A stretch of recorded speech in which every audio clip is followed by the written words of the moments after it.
Bienvenidos al programa de Georgina. Hoy presentaremos a la licenciada Kiara Casagrande. Hola, hola, hola Georgie. ¿Qué vamos a ver en el programa de hoy? ¡Hola, mi mamá! En el día de hoy veremos de la crisis fordista hasta el post-fordismo. Licenciada, ¿nos puede explicar cómo empezó la crisis fordista? Ah, sí. Bueno, todo esto que es la crisis del Fordismo empieza a fines de 1960 y tiene mucho que ver con el incremento de lo que era el desempleo, lo que es la globalización, el hecho de que el Fordismo no puede llegar a abastecer estos nuevos procesos tecnológicos que se necesitaban en el mercado, y con todo esto empieza a cambiar lo que es el modelo económico globalmente hablando. Y también todo lo que es la inflación global y el aumento del petróleo, entre otras cosas, tienen mucho que ver con esta crisis que tuvo el modelo económico fordista. En 1970 comienza todo lo que es esta crisis y se puede decir, como dicen algunos historiadores, que es el fin de la Edad Moderna y el principio de lo que es la posmodernidad. La crisis afecta tanto de manera económica como cultural como políticamente a lo que es el mundo de hoy. Junto con todo esto hay una reestructuración de la manera de organizar las actividades, mucho más en lo que es el área económica de la industria. Esto pasa en los países centrales y repercuta así en todos los demás países del mundo. ¿Esta crisis afectó a todos los países de la misma manera? No, Georgie, todo lo que es la crisis y cómo afectó al mundo, lo afectó de manera muy heterogénea. Los países desarrollados tuvieron una marcada diferencia entre que, si bien estaban más en lo que es el sector industrial, pasa a ser un fuerte en lo que es el sector de servicios.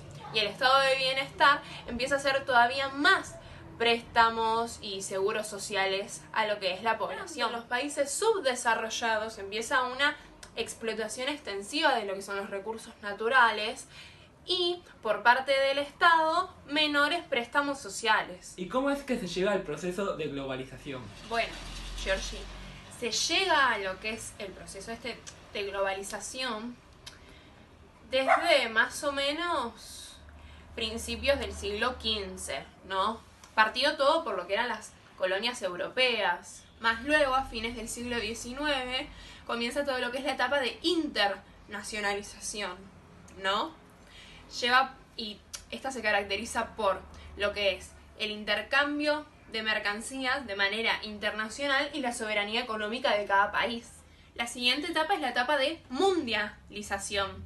Lleva a cabo todo lo que es la parte de empresas transnacionales, multinacionales. Estas comparaban la situación de cada país y explotaban los recursos de cada país y la actividad económica de cada país de manera completa, para que repercutara ventajosamente sobre la empresa. Todo esto se lleva a cabo alrededor de la década de 1970. La globalización propiamente dicha comienza más luego, en 1990. Imagínate, todo esto lleva a cabo con lo que es la revolución tecnológica que sucede en el mundo. El hecho de que el mercado se pone como ente central de lo que era la economía. Y también hay un nuevo balance de política internacional. Entonces, ¿la globalización es lo mismo que la mundialización? Bueno, hay una muy gran diferencia entre mundialización y globalización, no únicamente en el tema de años, sino que la globalización tiene tres características muy distintivas que la diferencian de lo que es la mundialización. La primera es que múltiples sectores, como lo es un mercado financiero, se homogeneizaron para dejar de estar regulados por los estados y ser algo mucho más regional. La segunda es que se fomenta lo que es el proceso de regionalización. Las empresas dejan de enfocarse en cada estado en particular y empiezan a enfocarse en la región y las actividades económicas principales de cada una. Y la tercera y última es que la globalización consiste en el aumento de los procesos organizacionales de un país económicamente hablando y también de todo lo que es la parte de la industria. Por ejemplo, se deja de seguir este modelo fordista estadounidense y empiezan a seguirse modelos como el modelo japonés, el modelo alemán, el modelo italiano. En nuestro país el proceso fue de desarrollismo. Desde 1930 se seguía lo que era la industrialización sustitutiva. El desarrollismo sugiere que los problemas estructurales puntuales de Argentina se basaba en que se debía sustituir los productos importados por productos de Argentina mismos. ¿Por qué? Porque se estaban importando productos básicos de industrias como lo era la petrolera. ¿Y el plan económico de Argentina cómo era? El plan económico que se desarrolla estaba basado en la sustitución de productos importados, lo que era el capital extranjero, ¿no? Las aportaciones extranjeras, y también en lo que se decía una integración nacional. Se creía en este crecimiento hacia adentro de una nación. Dentro de este proceso económico, ¿cómo fueron las inversiones extranjeras hacia nuestro país? Bueno, lo que son las inversiones extranjeras son los que comienzan el proceso de globalización en el país, junto con también lo que es la reestructuración y la erradicación completa de lo que eran las empresas transnacionales. En el 58 sale la ley por el régimen de los inversores extranjeros, lo que le permitía a estos inversores completa libertad frente a las ganancias, junto con la promesa de repatriar el capital al país de origen que ellos tenían. Bueno, lo que son las empresas, ¿no? Y las industrias principales de este proceso incluyen la petrolera, la energética, la siderúrgica, la automotriz, entre otras. Y comienza toda una etapa que es conocida como la segunda sustitución de importaciones. Y ahora le paso con la presentadora Rodolfa Fernández para profundizar el tema. Buen día, meus amigos. Hoy les voy a presentar a Alexis Lacardeus. Hola Alexis, ay, ¿cómo estás? Bueno, continuando con la licenciada anterior, ¿qué respaldaba el Estado neoliberal? Bueno, el Estado neoliberal respalda el modelo productivo emergente y las nuevas relaciones capitalistas. ¿Y cuándo comenzó esto? Esto comenzó a funcionar oficialmente en el año 1976 con la dictadura militar y el ministro económico José Alfredo Martínez de Oz. ¿Y en qué consiste la apertura de la economía? Consiste en la reducción de los aranceles aduaneros en la importación de bienes que produce la industria nacional. Argentina era un país en proceso de industrialización y no pudieron competir en precio y calidad con los restos del mundo. ¿Cómo es que se resolvió semejante crisis? Para resolver esta deuda, crearon un plan llamado PRADI. Este consistía en que le daban 30 años a los países para pagar la deuda. Los países se comprometieron y crearon depósitos. ¿De qué se trata la deuda externa de la Argentina? El Estado argentino pidió un préstamo que después no lo pudo pagar. Las consecuencias fueron que muchas empresas quebraron. Esta deuda es la que se conoce como crisis de la deuda externa.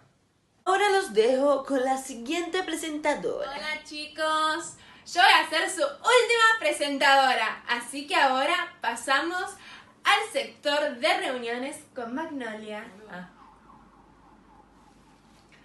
Re grasa la licenciada. Hola licenciada, un gusto. Hola, ¿cómo andás? ¿Todo bien?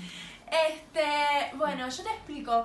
Nuestros espectadores necesitan saber cómo es que fue el ascenso del neoliberalismo. Bueno, mira, te explico, mami. El neoliberalismo se vivió en dos etapas. Primero la de 1970 con las dictaduras y segundo la de 1990 que esta subordinó a los sectores de menor recurso. Y bueno, los objetivos económicos fundamentales eran la recuperación de la productividad y la competitividad.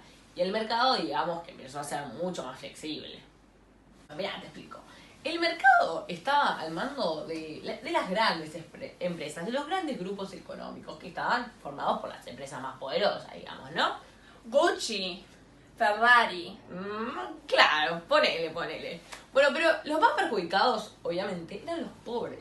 Porque, ¿qué pasa? Los que tenían un pequeño mercado, los grandes mercados, grandes empresas, lo borraban del mapa, digamos, ¿no? Entonces ellos eran los más favorecidos y los que controlaban todo el mercado, ¿no? ¿Entendiste? Sí. ¿Y qué pasó con los favorecidos?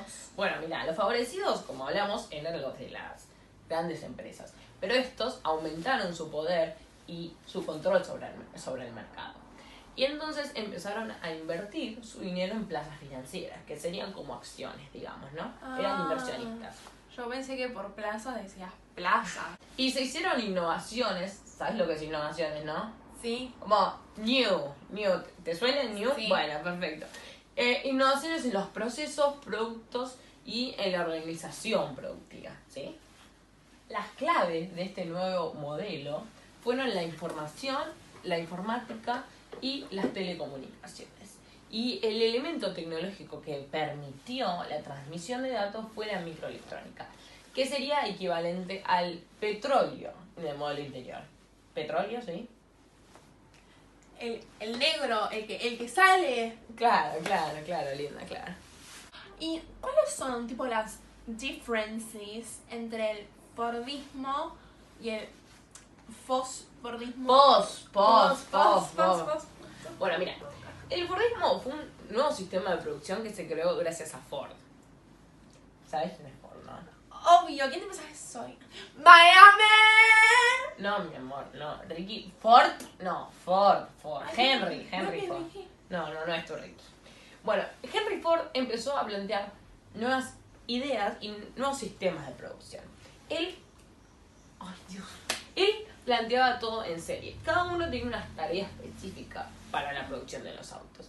Y ellos producían con stock. Es decir, ellos producían de más y lo guardaban, lo que hacían. ¿Entendés? Bueno, como te decía, esto del stock, vos sabés stock, ¿no? Tu palabra. Bueno, era un problema, digamos, porque tenían que encontrar un lugar para guardar esta cantidad de autos. Pero ¿qué pasa? El valor de los autos empezaba a bajar, digamos, para que se puedan vender, ¿no? Y digamos que la ideología de ideas, ¿sí? ¿Sí? Claro. Bueno, era vertical, es decir, arriba de todo debemos poner una escuela, ¿no? Tenemos al dueño, después tenemos a los directores, después a los preceptores y después a los profesores. Es decir, era vertical, ¿sí? En cambio, en el postfordismo tenían un trabajo horizontal, es decir, trabajaban todos en equipo y más allá de que había un superior a otro, cumplían todos las mismas líneas. Bueno, digamos que el rol del Estado era mucho más rígido y regulaba todo lo que es el sistema, ¿sí? Y plantea también un estado de bienestar para que la gente pueda vivir mejor. En lo que sería la ideología, el Fordismo fue durante la Guerra Fría, que hubo una batalla, digamos, entre el capitalismo y el socialismo. En cambio, el postfordismo fue en la última fase de la guerra, entonces estaba mucho más centralizado el capitalismo. En lo que sería el postfordismo, digamos, fue, como dice el nombre, post, ¿verdad? Post. Claro, after, digamos. Entonces tuvo ciertas mejoras. Como decíamos, ahora, a partir de este sistema, se empezó a trabajar a demanda. Onda, se hacía lo que la gente pedía. ¿Entendés? Sí. Y digamos que este mercado era mucho más flexible. También, como ya dije previamente, pero lo repito, era una línea horizontal de trabajo. Todos trabajaban juntos con los mismos objetivos. Y en lo que es el rol del Estado, una desregulación estatal, digamos, ¿no? Y bueno, el mercado empezó a ser mucho más flexible. Y bueno, eso sería el posfordismo. Disculpa, se nos acabó el tiempo. Muchas gracias igual por haber venido. Un placer, Bueno. licenciada. Nos vemos. Gordo, la turra esa me rompió la uña. Bueno, chiquis, esto fue el segmento de hoy. Muchas gracias por haber venido y por haber escuchado todas las cosas súper interesantes, no sobre Ricky Ford. Gracias por seguir estando con nosotros.